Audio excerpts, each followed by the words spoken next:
Hi,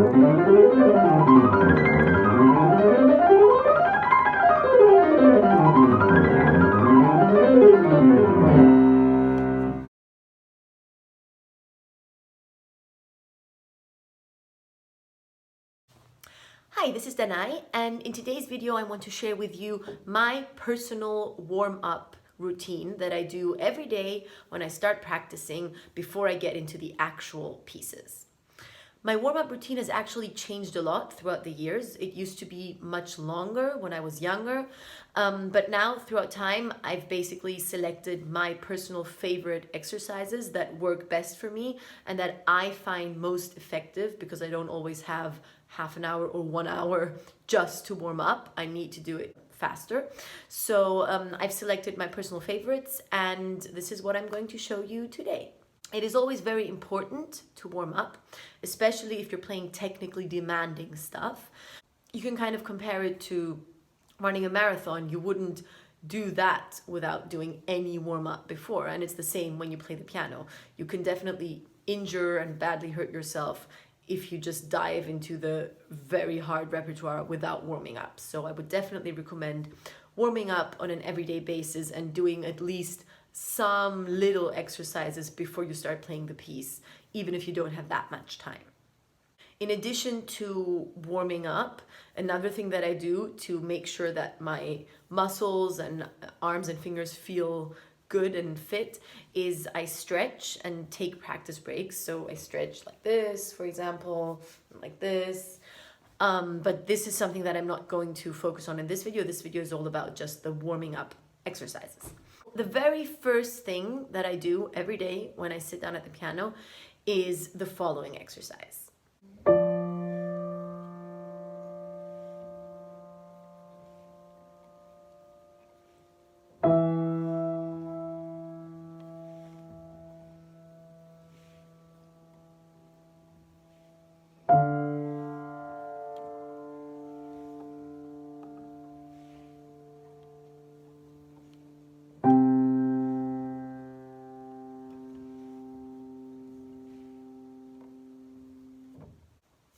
This exercise just helps me to activate my wrists and also makes me focus on always being relaxed in the wrist area, because for me one of the main dangers and problems when things get hard is that I get some tension in my wrist, and this is definitely something you want to avoid. That's why I start out with this, to just get some nice flexibility and relaxation in the wrist area. The next exercise that I do is one that focuses on the agility of the fingers, and it always alternates between slow and fast.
Just makes you feel more independent in every single finger, even if you haven't played anything yet. The next one is a trill exercise, and basically what you do there is you go through every possible fingering of a trill. So I start with 1 3 2 4 3 5 4 5 3 4 2 3, and then back to the thumb. And I do that in different constellations. So for example, I will start with a white key and a black key, then I'll do a black key and a white key, then I'll also do thirds, just use these different positions to also activate my muscles.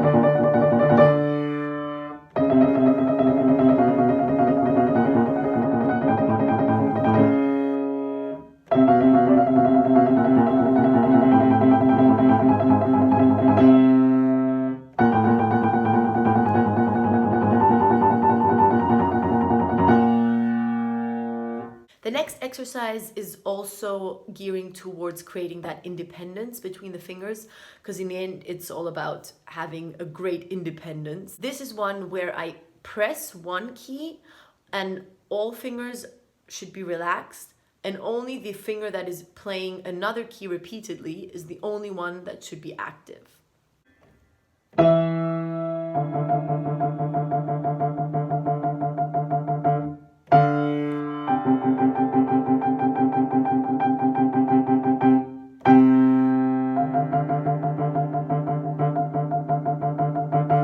So when I started this exercise, of course, it was much slower, and also the finger used to, for example, if I played the third finger, then my entire fifth and fourth finger would move like that.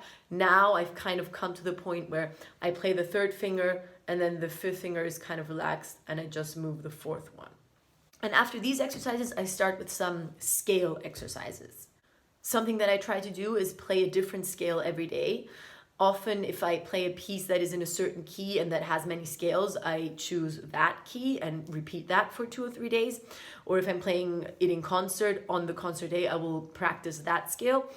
But other than that, I usually try to play a different scale every day so that in a month I play each scale at least twice.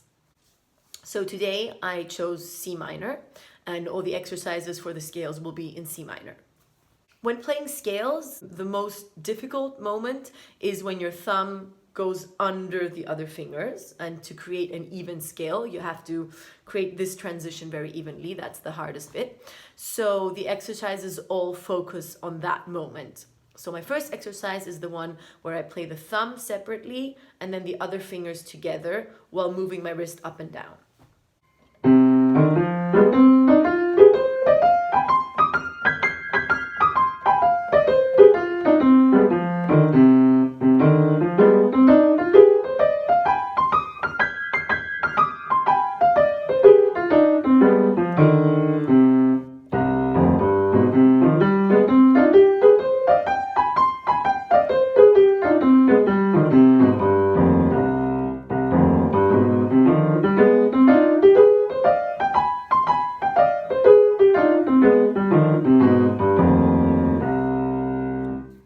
The next exercise is to always play until the second finger and then have this thumb cross under it and play the key that it's supposed to get to once that transition comes.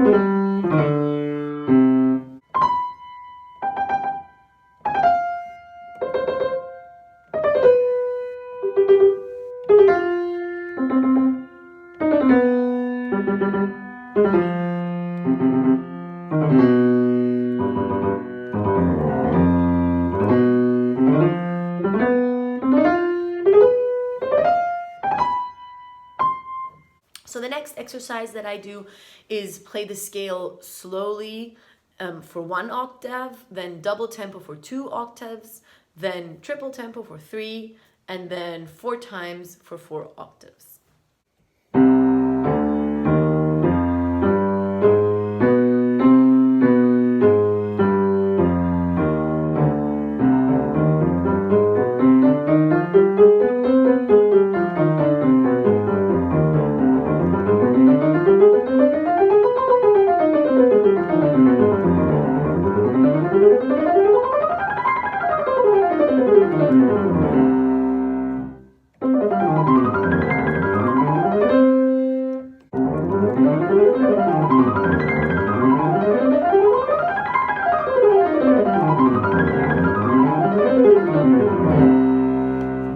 The next thing that I do is practice arpeggios.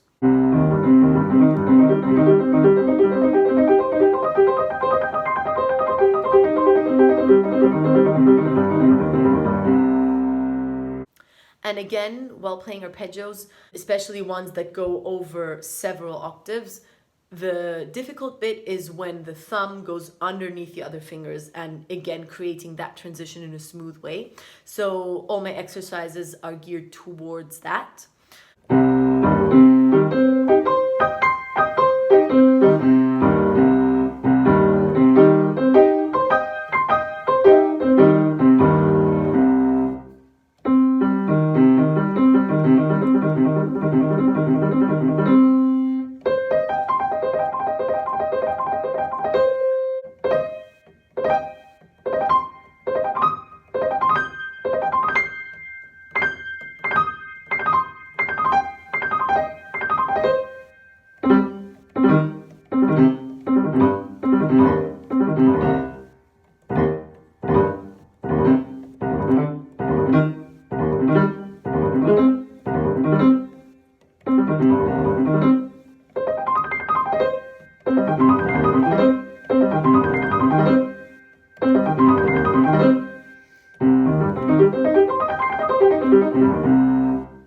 Then I practice chords, first with 3 voices and then with 4 voices.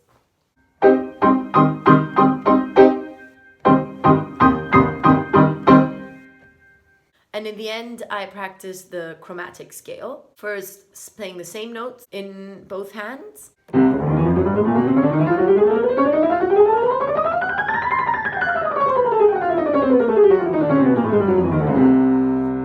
And then also playing it just a third apart. This can be very useful because many pieces actually use chromatic scales that are just a third apart. For example, recently I played Beethoven's Triple Concerto. In the opening of the piano part, you immediately have a chromatic scale that is just a third apart, which actually is quite uncomfortable to play, but if you do it every day, it's just very natural for you and you don't even think about it.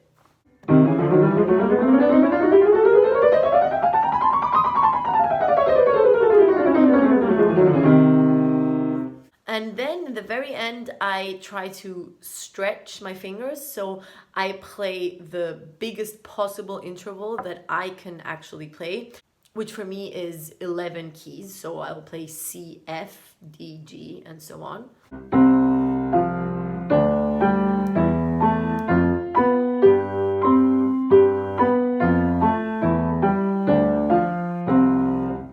And then I'll play 10 keys together.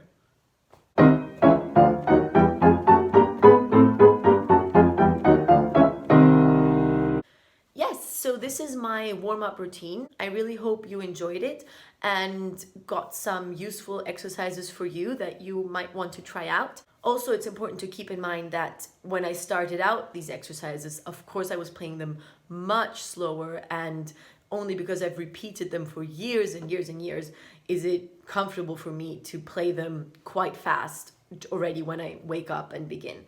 But when I was younger, of course, the chromatic scale and the normal scales and the trill exercise and all these things that I showed you were much slower and took much more time.